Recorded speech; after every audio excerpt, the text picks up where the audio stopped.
The courtroom was silent enough to hear a pin drop, but the tension was loud enough to shatter glass. In the defendant's chair sat Harlan Cross, a man whose wrists bore the bruises of handcuffs placed there by the arrogant officer smirking 2 rows back. The judge was ready to bang the gavel and seal Harlan's fate, dismissing his service as a lie. But then the heavy oak doors groaned open. The air left the room. A 4-star admiral, clad in full-dress whites, marched down the center aisle, his medals chiming like the bells of judgment. He didn't look at the judge. He looked at the cop. And that was when Officer Harlan Crow knew his life was over. Master Chief Petty Officer Harlan Cross, retired, adjusted the rearview mirror of his 1969 Ford F-250. The faded blue paint stood in stark contrast to the pristine manicured hedges of Oak Creek. He wasn't here for trouble. He was here for the memories. Years earlier, before the ringing in his ears became permanent, and the desert sand worked its way into his soul, he had promised his squad leader Tex that he'd check on his widow if things went south. Tex didn't make it back from the extraction point in Helmand Province. Harlan did. Harlan was a mountain of a man, 6'4" with shoulders that blocked out the sun, but he moved with the liquid grace of someone who had spent 2 decades learning how not to be seen. His skin was the color of deep mahogany, and his eyes, sharp and discerning, missed nothing.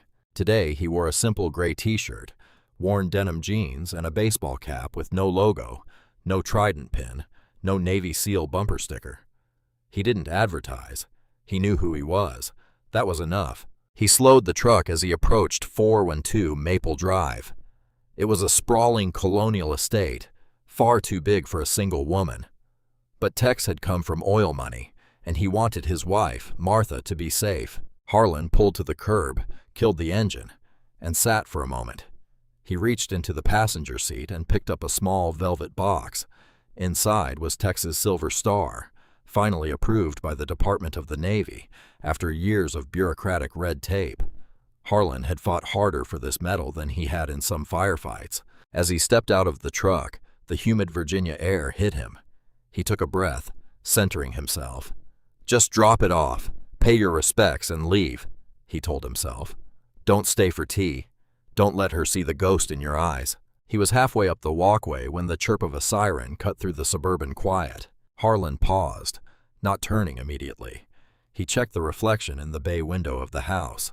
A cruiser, sleek and black with Oak Creek Police stenciled in reflective gold, had pulled up aggressively behind his truck, blocking it in. He turned slowly, keeping his hands visible. This wasn't a combat zone, but his heart rate didn't spike. It actually dropped. Condition yellow to condition orange. 2 officers emerged.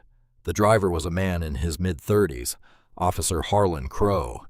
He had the bulky, pumped-up look of a gym rat who skipped leg day, with a buzz cut that was trying too hard to be military. His hand was already resting on his holster. The passenger was younger, a woman perhaps in her early 20s, Officer Lena Voss. She looked nervous, her eyes darting between Harlan and her partner. "Stay right there," Crow barked, his voice cracking slightly with adrenaline. "Hands where I can see them." Harlan didn't flinch. He slowly raised his hands to chest level, palms open. "My hands are visible, officer. Is there a problem?" "I asked you to stay there." Crow closed the distance, his stride arrogant. He stopped 5 feet from Harlan, looking him up and down with a sneer that Harlan had seen on the faces of warlords and petty dictators 1,000 times. "We've had reports of a suspicious individual casing properties in this neighborhood. You don't look like you live here, pal." Harlan kept his voice even, the deep baritone calm and controlled. "I don't live here. I'm visiting a friend, Mrs. Martha Langford at 412. Crow laughed, a harsh barking sound. "Mrs. Langford? The widow? I know Mrs. Langford. She doesn't have friends like you." Harlan saw the micro-expressions: disgust, bias, a desire to dominate. Crow wasn't looking for answers. He was looking for a fight. "I have identification in my back pocket. I can show you." "Don't you move," Crow snapped, unclipping his taser. "Voss, pat him down, check for weapons. These types always carry." Voss hesitated.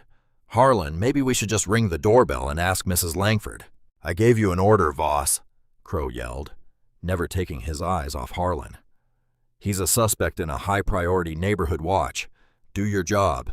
Voss approached Harlan cautiously. Sir, I'm going to have to pat you down. Please turn around and interlace your fingers behind your head. Harlan complied slowly. He knew the law better than they did. He knew this was an illegal stop. No probable cause. Just profiling. But he also knew that resisting on the street was a good way to get shot. The battle would be fought in a courtroom, not on Mrs. Langford's lawn. As Voss patted his waist, she felt the hard ridge of a scar on his lower back, shrapnel from an IED years earlier.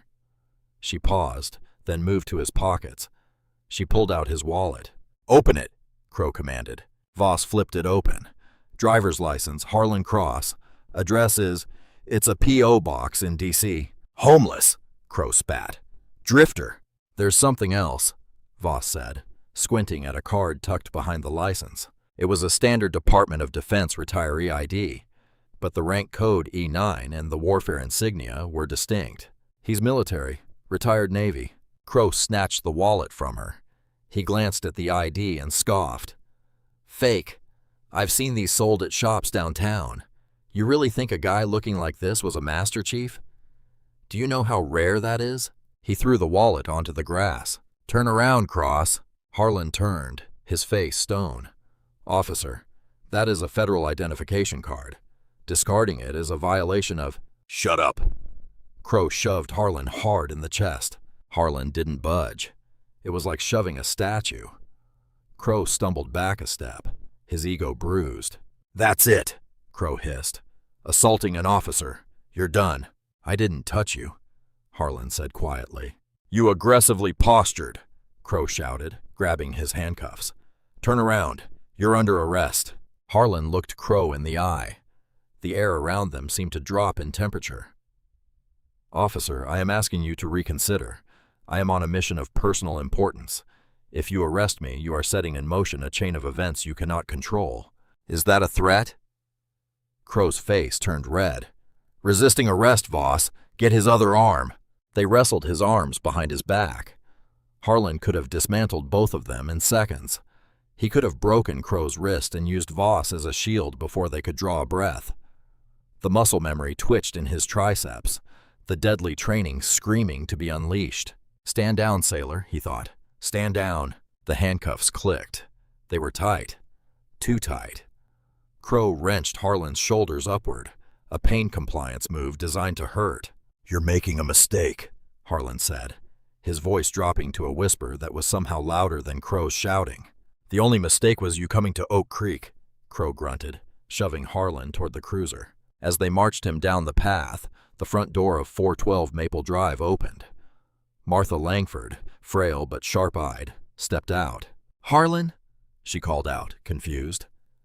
Is that Harlan Cross? Mrs. Langford, go back inside, Crow yelled over his shoulder. We caught this prowler trying to break in. Break in? Martha looked horrified. He's my husband's best friend.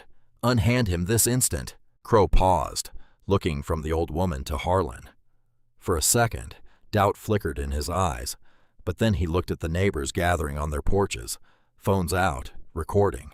He was too deep in. If he backed down now, he looked weak. He had to double down. He's under arrest for assaulting an officer and resisting, ma'am. If you interfere, you'll be charged with obstruction. Crow shoved Harlan's head down and forced him into the back of the cruiser. The door slammed shut, sealing Harlan in the cage. The smell of stale coffee and plastic filled his nose. Through the wire mesh, he saw Crow picking up the velvet box Harlan had dropped during the scuffle. Crow opened it, looked at the silver star, and laughed. He showed it to Voss, shaking his head, mouthing the word, stolen. He tossed the medal, a medal for which Tex had bled out in the sand, onto the dashboard of the cruiser like it was a piece of trash. That was the moment Harlan Cross decided he wasn't just going to fight this charge. He was going to destroy Harlan Crow. He leaned his head back against the seat and closed his eyes. He didn't need a phone call yet. He needed to wait. He knew the protocol.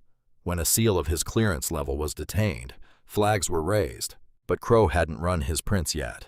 Take me to the station, Harlan said to the empty air. "Let's see who breaks first." The car jerked into motion. As they drove away, Harlan watched Martha Langford weeping on her lawn, clutching her chest. Crow turned up the radio, drowning out the silence. He thought he had just bagged a thug. He had no idea he had just handcuffed a ghost.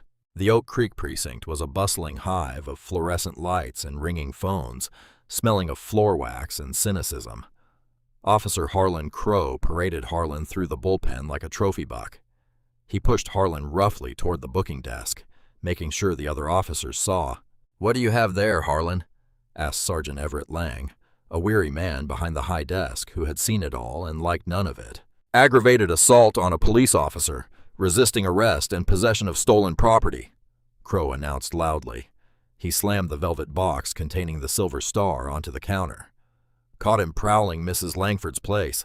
Claims he's some high-speed Navy SEAL." Crow snickered. "Also claims this medal is for a friend. Stolen valor, Sarge. Textbook." Lang looked at Harlan. He saw the stillness. Most perps were screaming, crying, or bargaining by now. Harlan stood perfectly balanced, his eyes scanning the room, assessing exits, weapon locations, and threat levels. It unnerved Lang. "Name?" Lang asked. "Harlan Cross," Harlan replied calmly. "Take him to print and mug." Lang sighed. "Then box one." "I don't want a circus, Crow." In the processing room, Crow took pleasure in the small indignities.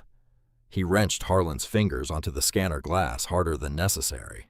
"You think you're tough because you're big," Crow taunted, staring at the computer screen, waiting for the results. "I eat guys like you for breakfast. You're going to prison, Cross, and in there, that quiet tough guy act won't save you." Voss stood by the door, looking uncomfortable. "Harlan, shouldn't we call Mrs. Langford? She was really upset." "She's a confused old lady, Voss. She's probably being scammed by this guy. We're doing her a favor." The computer beeped. A red box flashed on the screen. It didn't show a rap sheet. It didn't show a driver's license history. It displayed a single flashing prompt: restricted access, biometric mismatch, identity shielded, NavSpec Wargroup DevGru, contact DoD Provost Marshal immediate. Crow frowned. He hit the refresh button. "Stupid machine. It's glitching." "What does it say?" Voss asked, stepping closer. "It says identity shielded. Probably a glitch in the DOJ database, or..." Crow turned to Harlan with a dark grin. "Or you've got some fake identity set up that's confusing the system. Is that it, Cross? You a hacker too?" "It means you don't have the clearance to view my file," Harlan said. "And it means a silent alarm just went off at the Pentagon. You have minutes to uncuff me and apologize." Crow laughed so hard he nearly choked. "The Pentagon? Listen to this guy. He thinks the Pentagon is watching the Oak Creek booking station." Crow canceled the alert manually, overriding the system prompts. "I'm booking you as John Doe until you give me a real ID. Let's go." He dragged Harlan to Interrogation Room 1, a small windowless box with a steel table bolted to the floor. He shoved Harlan into the chair and cuffed one hand to the table ring. Crow sat opposite him, leaning in. "Here's how this works. You sign a confession admitting you pushed me, admitting you stole that medal, and I might put in a good word with the DA so you only do 5 years instead of 10. Harlan looked at the two-way mirror. He knew someone was watching. "I want my phone call. You get a call when I say you get a call." Crow slammed his fist on the table. "I am invoking my right to counsel," Harlan stated, "and I am informing you that you are currently violating Article 31 of the UCMJ, applicable to you, because you are detaining a retired service member on federal business." "You aren't on federal business. You're a bum in a truck." Crow stood up, pacing. "You know what?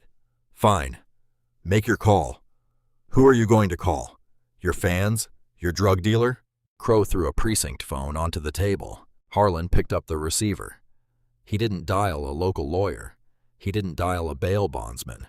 He dialed a number from memory, a number that hadn't changed in 20 years. "Operations," a crisp voice answered on the first ring. "Authentication. Echo Sierra 94. Broken Arrow," Harlan said. His voice was different now. Cold, command-level authority. There was a pause on the line. Authentication confirmed, Master Chief. What is your status? Detained by local law enforcement.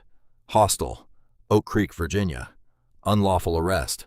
Secure items seized. 1 Silver Star posthumous award belonging to Lieutenant Thomas Tex Langford. Understood, Master Chief. Holding pattern. Do not engage. Help is inbound. The JAG team will arrive in the morning. Stay safe, brother.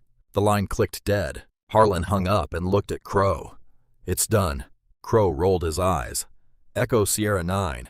What a load of crap. You're crazy. You're actually insane.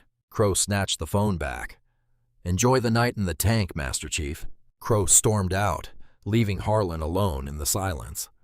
Harlan closed his eyes and began to meditate. He needed to lower his heart rate. The war had just begun. The next morning, the sun bled through the blinds of District Attorney Silas Reed's office. Reed was a man who viewed the law as a ladder, and he was climbing fast. He had perfectly coiffed hair, a suit that cost more than Crow's car, and a re-election campaign coming up soon. So what do we have? Reed asked, sipping his espresso. Officer Crow stood at attention, though he looked tired. Solid case, sir. Transient male, Harlan Cross, prowling in Oak Creek. When confronted, he became belligerent, assaulted me, shoved me in the chest, and resisted arrest. We also found a stolen Silver Star medal in his possession. Stolen valor. Reed's eyebrows shot up.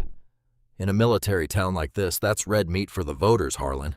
People hate that stuff. Exactly. Crow nodded eagerly. He claims he's a retired SEAL, but his prints came back with some weird error code. Probably expunged records from a dishonorable discharge. The guy is a phantom. Any footage? Body cam, malfunctioned during the initial scuffle. Crow lied smoothly. Battery issue. But Voss saw it all. She'll corroborate.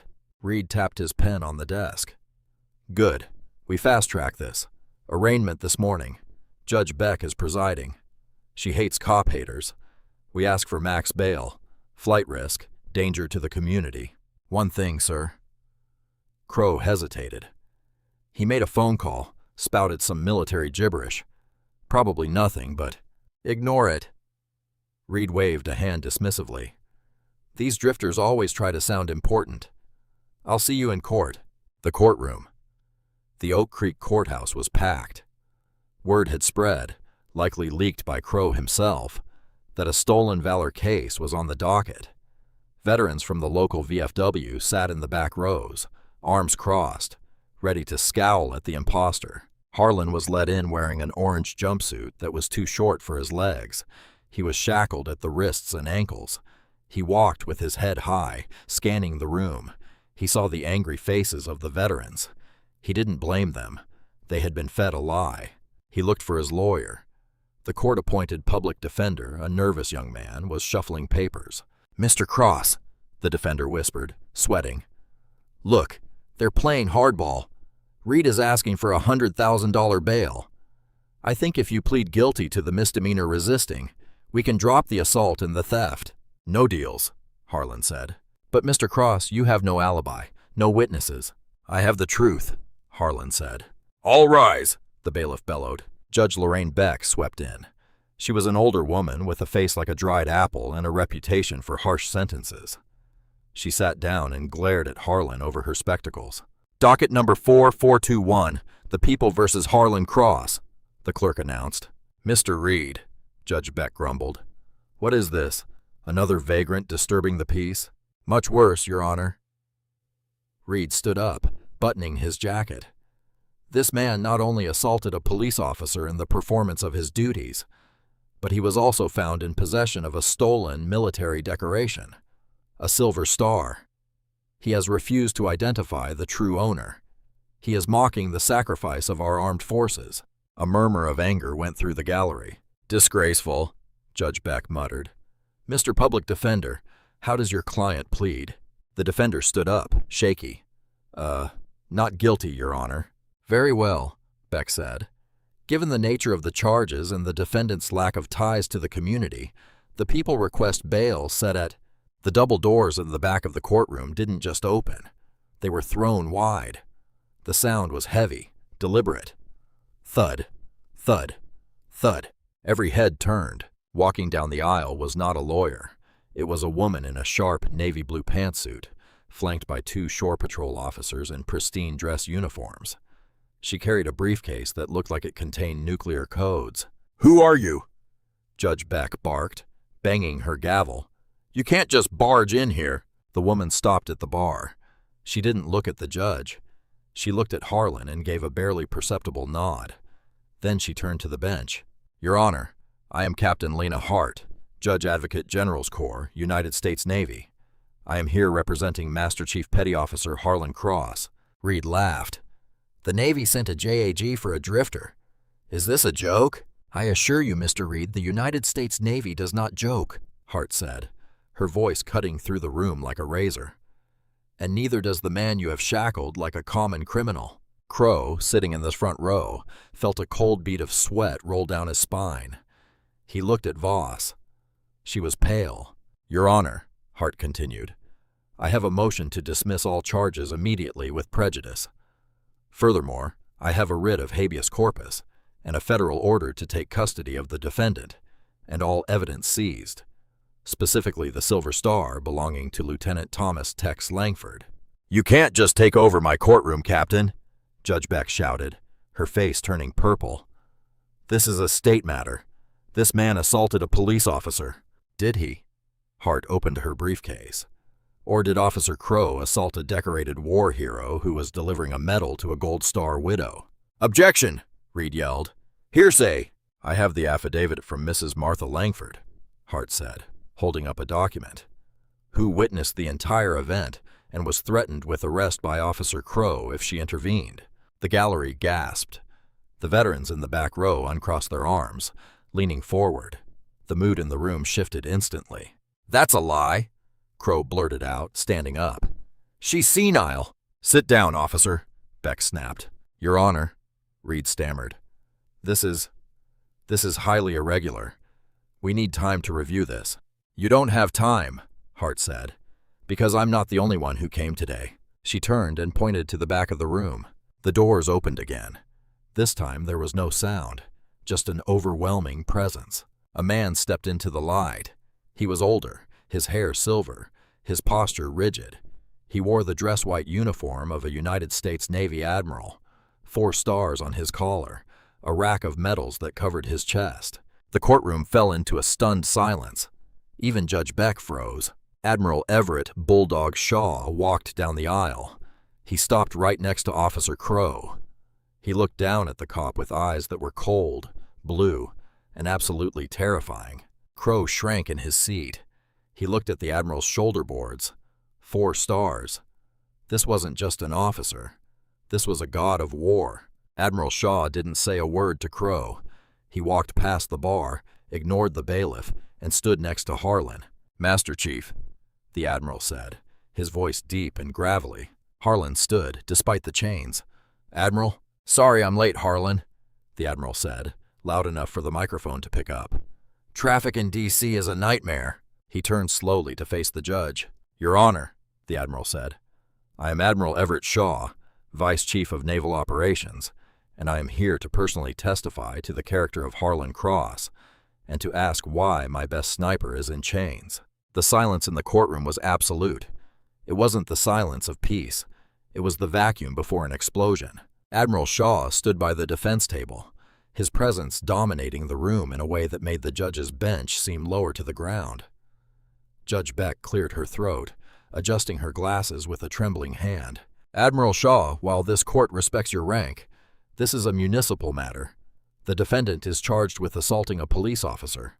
"With all due respect, Your Honor," Shaw said, his voice smooth but hard as granite. "This is not a municipal matter. It is a matter of national security and federal law." The Admiral turned to face the gallery, then pivoted to look directly at District Attorney Reed. "You called him a drifter," Shaw said, pointing a gloved hand at Harlan. "You called him a vagrant. Let me correct the record." Shaw began to pace slowly in front of the jury box. Master Chief Harlan Cross served 22 years in the United States Navy. He was a member of SEAL Team 6 Development Group. He has completed 12 combat deployments.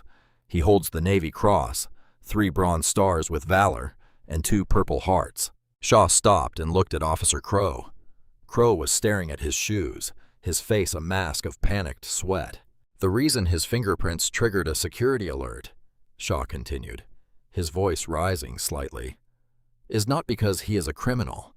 It is because his biometric data is classified Level 1. His identity is shielded to protect him and his family from the enemies he made while protecting you." Shaw leaned onto the prosecution's table, looking down at Reed. "You have a hero in chains, Mr. Reed, and you are trying to destroy him for a headline."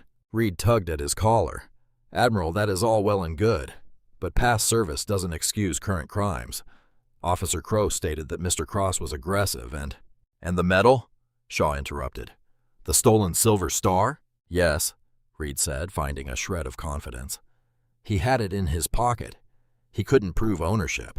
Stolen valor is a serious offense." Shaw signaled to Captain Hart. She opened a file and handed a document to the bailiff.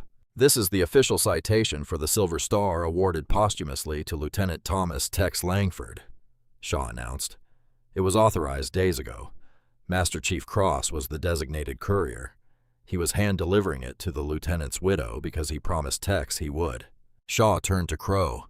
The Admiral's eyes were like blue lasers burning through the cop's skull. "You took a medal that was bought with the blood of a patriot," Shaw said, his voice dropping to a terrifying whisper. "And you called it trash. You accused the man who carried his dying friend off the battlefield of stealing it." I didn't know," Crow stammered, his voice cracking. "He didn't say." "He told you." Harlan spoke for the first time since the Admiral entered.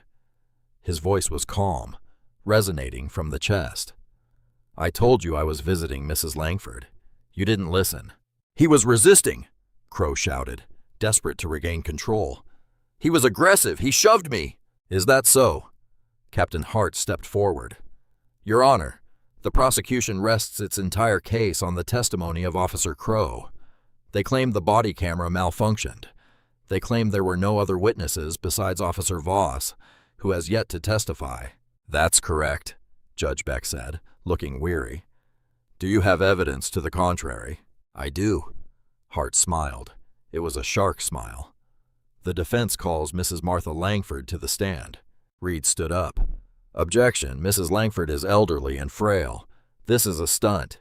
"Mrs. Langford is right outside," Hart said, "and she seems quite ready to speak." The doors opened. Martha Langford didn't walk in. She was wheeled in by a Navy corpsman, but she sat upright, clutching a handbag, her eyes blazing with fury. She took the stand. She was sworn in. "Mrs. Langford," Hart asked gently, "did you see the interaction between Officer Crow and Harlan Cross?" "I saw everything," Martha said, her voice shaking with rage. "I was watching from the window when Harlan pulled up. I saw that policeman pull his car so close it nearly hit Harlan's truck. I saw Harlan put his hands up immediately." "Did Mr. Cross ever lower his hands?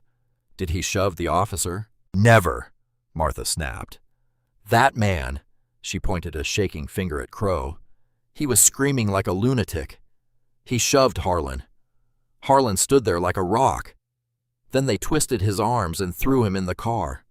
I tried to come out and he yelled at me. He threatened to arrest me." "And the medal?" Hart asked. Martha began to cry. "I saw him pick up the box. I saw him throw it on the dashboard like it was garbage. That medal, it's all I have left of Tex." The courtroom erupted. The veterans in the back were on their feet shouting. Judge Beck banged her gavel furiously. "Order! Order in this court!" Crow looked around. The room was closing in on him. The court of public opinion had just delivered a verdict, and it wasn't good. But Captain Hart wasn't done. "Your Honor," she said, raising her voice over the noise, "testimony is one thing, but we believe in empirical evidence. Officer Crow claims his body camera malfunctioned. He claims there is no footage." She paused, holding up a small USB drive. "Fortunately, Mrs. Langford installed a high-definition security camera system last month. It captures audio and video of the entire street." Crow's face went white, ghost white. "The prosecution has not seen this," Reed yelled. "Discovery violation." "We just received it this morning, Your Honor," Hart said. "In the interest of justice, I move to play it now." Judge Beck looked at Crow, then at the Admiral, then at the angry mob in the gallery. "Play it," the judge ordered. A large, flat-screen monitor was wheeled into the center of the courtroom. The lights were dimmed. The video began to play. The angle was high and clear. It showed Harlan's truck pulling up. It showed the police cruiser swerving aggressively behind him. The audio was crisp. "Stay right there. Hands where I can see them."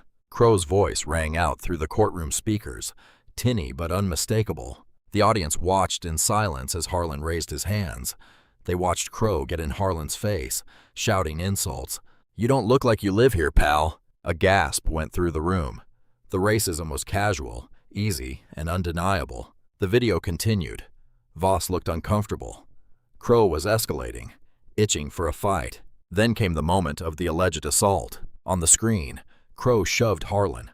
Harlan rocked back but didn't move his feet. "That's it. Assaulting an officer," Crow screamed on the video. "Oh my God," someone in the jury whispered. "He didn't touch him." The video played on. The handcuffing, the shoving. Then the most damning part. Crow picked up the velvet box. He opened it. Stolen valor. He tossed it onto the dashboard. The screen went black. The lights came up. Officer Harlan Crow didn't look up. He couldn't. He could feel the eyes of every person in the room burning holes into him. Even his partner, Officer Voss, had moved her chair a few inches away from him. Reed, the district attorney, was frantically shuffling papers, trying to find a way to distance himself from the disaster. "Your Honor," Reed began, his voice weak. "In light of this new evidence—" "Save it, Mr. Reed," Judge Beck cut him off. The judge looked furious. She had been made a fool of in her own courtroom. "Officer Crow," Judge Beck said, her voice dripping with venom. "Stand up." Crow stood, his legs shaky. "You lied to this court," Beck said. "You falsified a police report. You fabricated charges against a decorated veteran. And you wasted the time of the United States Navy." "Your Honor, I can explain," Crow started. "You have the right to remain silent," Beck roared. "I suggest you use it." The judge turned to Harlan. "Mr. Cross, I don't know what to say. This court offers its deepest apologies." "Dismiss the charges," Harlan said simply. "Dismissed? No." Beck shook her head. "Charges are dismissed with prejudice." "And Mr. Reed?" "Yes, Your Honor. I want Officer Crow taken into custody immediately. I am holding him in contempt of court, and I am recommending the district attorney's office file charges for perjury, falsification of evidence, and civil rights violations." The bailiff, who had been glaring at Crow since the video played, moved in. He pulled his handcuffs out. "Harlan Crow," the bailiff said, relishing the moment. "Put your hands behind your back." Crow looked at Reed. "Silas, do something." Reed turned his back on him. "I don't represent you, Mr. Crow." The click of the handcuffs was the loudest sound in the room, but the karma wasn't done yet. As Crow was being led out, Admiral Shaw stepped into his path. The bailiff paused, allowing the Admiral a moment. Shaw leaned in close to Crow. "You wanted to play soldier," Shaw whispered.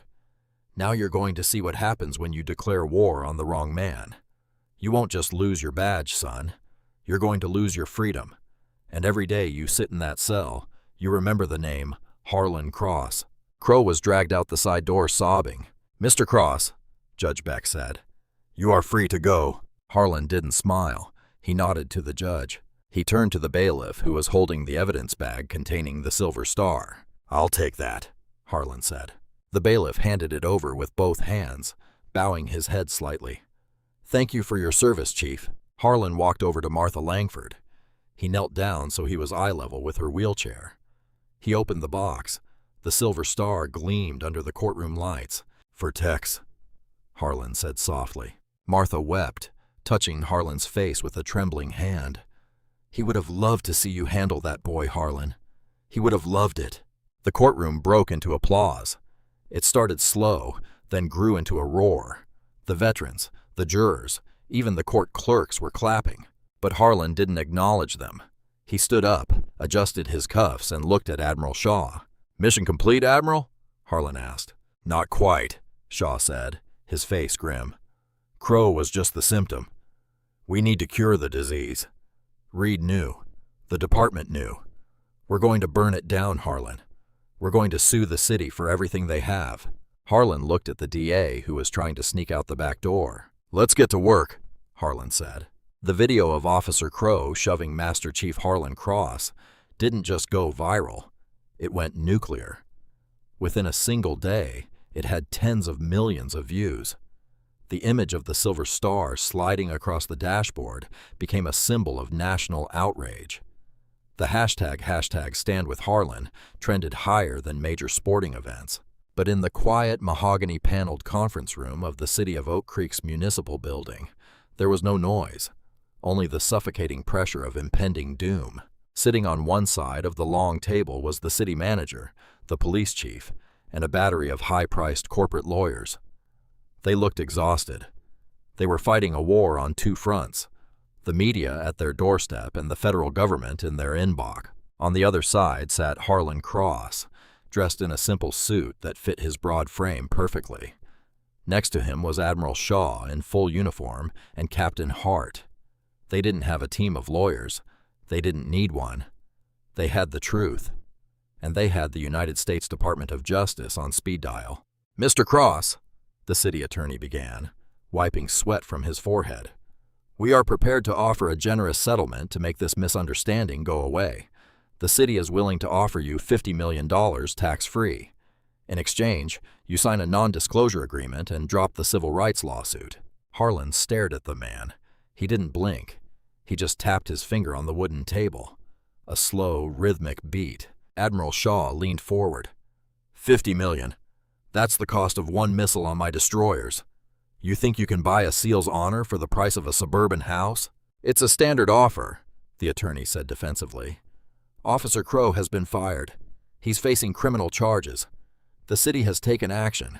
The city protected him, Captain Hart interjected, sliding a stack of papers across the table. We have the internal emails, gentlemen. The police chief paled. What emails? The emails between District Attorney Reed and your precinct commanders, Hart said, her voice ice cold. Emails outlining a zero-tolerance policy for vagrants in Oak Creek to boost crime stats before the election. Emails that encouraged officers to find reasons to arrest outsiders. Officer Crow wasn't a rogue agent. He was a product of your factory. The room went silent. This was the smoking gun. It wasn't just police brutality. It was a conspiracy to violate civil rights for political gain. This is obtained illegally, the city attorney stammered. No, Hart smiled. Officer Voss gave them to us. She turned state's witness this morning to avoid being named as a co-conspirator. She gave us everything. The quotas, the profiling mandates, the cover-ups of previous complaints against Crow. Harlan finally spoke. His voice filled the room, deep and resonant. You took an oath, Harlan said, looking at the police chief, to serve and protect. But you turned your officers into bullies and your streets into a trap. You hurt people who couldn't fight back. You thought I was one of them. You thought I was weak because I was alone. Harlan stood up. The city manager flinched. I don't want your $50 million, Harlan said. And I don't want an NDA. I want the world to know exactly what you did. What do you want, Mr. Cross? The city manager asked, his voice trembling. Name your price. $50 million, Harlan said calmly. Punitive damages and the immediate resignation of the police chief and the city manager, and a federal oversight committee to run the Oak Creek Police Department for the next 5 years. That's impossible, the city attorney shouted. That will bankrupt the city. Then we go to trial, Admiral Shaw said, standing up to join Harlan. And I promise you, when we put every single one of you on the stand, the jury won't stop at $50 million. They'll take the keys to the city. Harlan leaned down, his face inches from the city attorney's. You destroyed lives. You ruined reputations. You dishonored the uniform. $50 million is a discount. You have 1 hour. Harlan turned and walked out, Shaw and Hart flanking him. They waited in the hallway. It took 45 minutes. The door opened. The city manager walked out, looking like a broken man. We accept, he whispered. In the years that followed, for the city of Oak Creek, the echoes of that day were still reshaping the landscape. The sun was beginning to dip below the horizon, casting long, amber shadows across the manicured lawn of what was once a derelict industrial lot on the edge of town. Where weeds and broken glass had once ruled, a magnificent structure of glass, steel, and warm brick now stood, glowing like a beacon against the twilight. Above the main entrance, etched into a massive slab of polished granite, were words that stopped visitors in their tracks: the Tex Langford Veteran and Community Center. Master Chief Harlan Cross, retired, stood on the rooftop terrace looking down at the courtyard below. He wasn't wearing the sharp suit he had worn to dismantle the city's corrupt administration, nor was he in the combat fatigues of his past life. He wore worn-out denim jeans, work boots, and a t-shirt covered in fine sawdust. He had spent months personally building the observation deck, driving every nail and sanding every plank himself.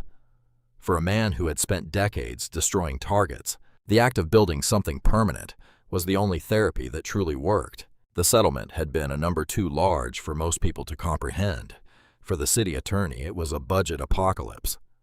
For the media, it was a sensational headline. But for Harlan, it was ammunition. He had kept enough to restore his 1969 Ford F-250 and purchase a modest cabin in the Blue Ridge Mountains. The remaining funds had been poured into the foundation of this building.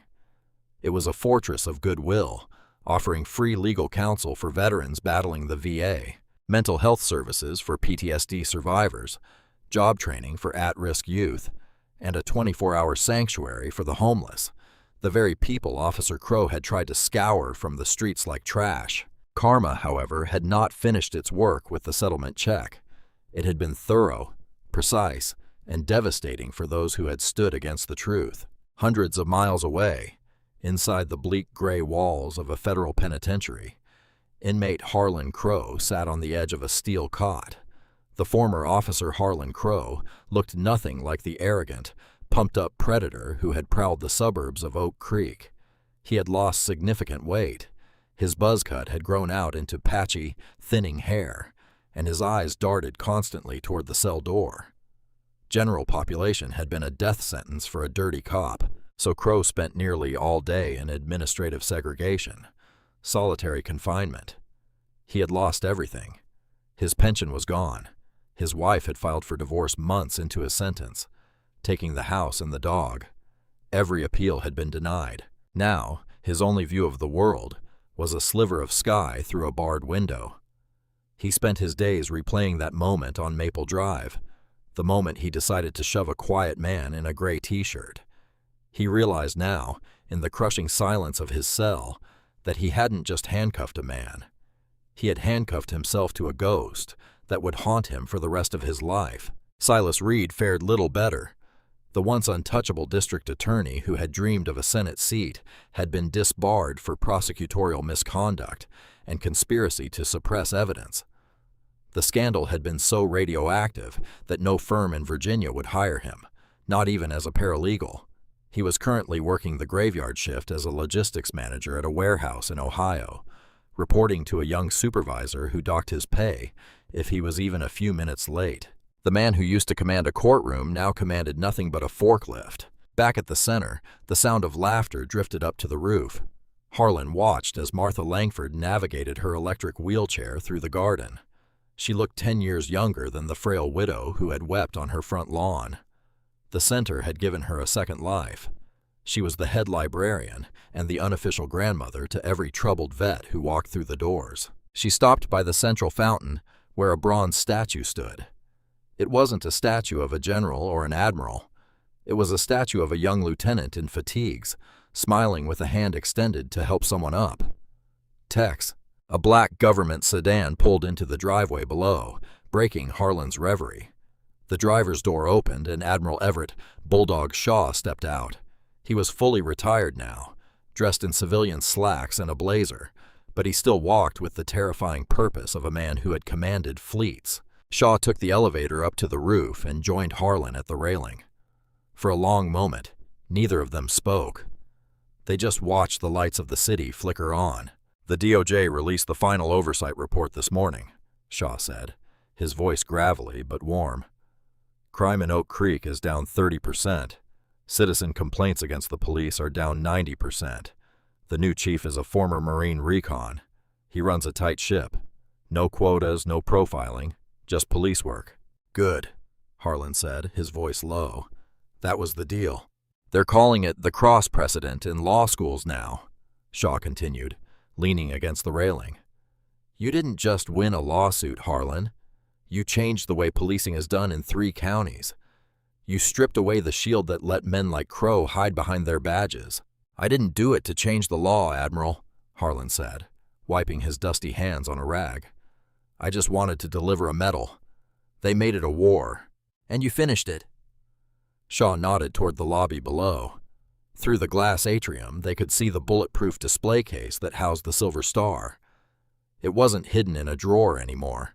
It was the heart of the building, illuminated by a spotlight, a permanent reminder of sacrifice. You know, Shaw added, a small smile playing on his lips, the Pentagon was worried you'd use the money to start a private military company. Instead, you built a library and a soup kitchen. You're full of surprises, Master Chief. War is easy, Admiral, Harlan said, turning to face his old commander. You identify the threat, you neutralize it, you go home. But this? He gestured to the veteran teaching a teenager how to play chess in the courtyard. Building peace? That's the hard work.